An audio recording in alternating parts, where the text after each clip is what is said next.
the troop ship cut through the gray Atlantic water, carrying 5,000 men toward a continent at war. Private First Class Eddie Velez sat on the deck, his back against a stack of cargo crates, and played his guitar. The strings were old, the wood was scratched, but the sound was still sweet. "You any good?" asked the voice. Eddie looked up to see a soldier about his age, maybe a year or two older, with an easy smile and tired eyes. "Good enough," Eddie said. "My mama thinks I'm amazing. My daddy says I should find real work." The soldier laughed and sat down beside him. "I'm Joe Mazzola, Chicago. Eddie, San Antonio." They shook hands. Joe pointed at the guitar. "Where'd you get that?" "Brought it from home. My abuelo, my grandfather, gave it to me when I was 12. Taught me everything I know." Eddie strummed a few chords. "He said music was the only thing that never started a war." Joe laughed again. "Smart man." They sat together as the ship rolled onward, Eddie playing softly, Joe listening. Other soldiers drifted over, drawn by the sound. Soon a small crowd had gathered, boys from farms and cities, from north and south, from different worlds brought together by the same war. "Play something we know," someone called out. Eddie thought for a moment, then his fingers found a melody. "Don't Sit Under the Apple Tree." The men grinned. A few started singing along, their voices rough but enthusiastic.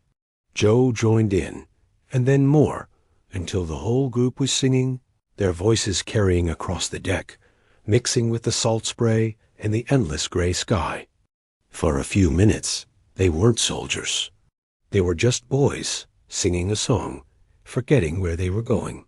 They landed in North Africa, then Sicily, then Italy. The guitar went everywhere with Eddie. In quiet moments between battles, he would play, sometimes just for himself, sometimes for whoever wanted to listen. Joe was always there. Joe, who had become his best friend. Joe, who wrote letters to a girl named Rosalie back in Chicago. Joe, who talked about opening a restaurant after the war, something small, something his own.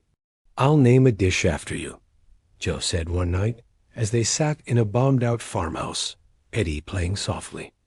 "Eddie's special. Spaghetti with extra garlic." "I don't eat garlic," Eddie said. "Then I'll call it Eddie's Special No Garlic," Joe grinned. "People will come from miles away." Eddie laughed. It felt good to laugh. "You'll come, right?" Joe asked. "To the restaurant. After all this is over. Wouldn't miss it." They shook on it, just like they had on the ship months ago. The battle for the hill started at dawn.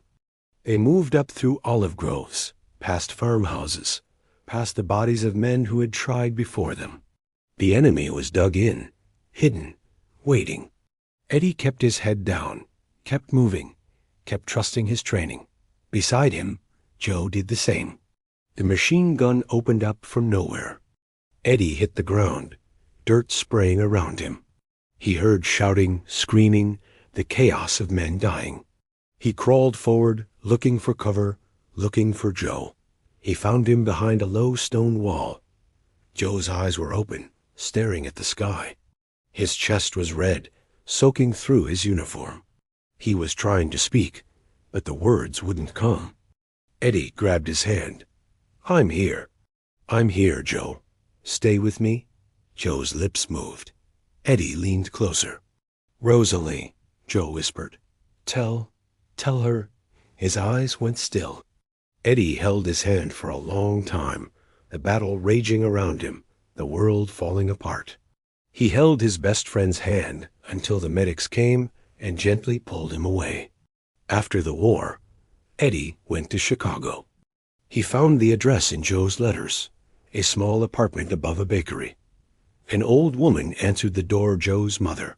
Behind her, a young woman with red-rimmed eyes. Rosalie. Eddie told them everything. The ship, the songs, the restaurant they'd planned, the hill. He reached into his pocket and pulled out a photograph, him and Joe, taken by a friendly soldier in Italy, both of them grinning, arms around each other. "He was my best friend," Eddie said. "He talked about you every day, Rosalie." Every single day. Rosalie took the photograph, her hands shaking. She looked at it for a long time, tears falling silently. "Thank you," she whispered. "Thank you for coming." Eddie nodded, not trusting his voice. Before he left, he took out his guitar. He played the song from the ship, "Don't Sit Under the Apple Tree," Joe's mother cried. Rosalie smiled through her tears.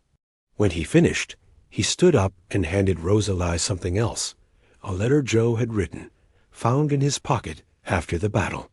"He wanted you to have this," Eddie said.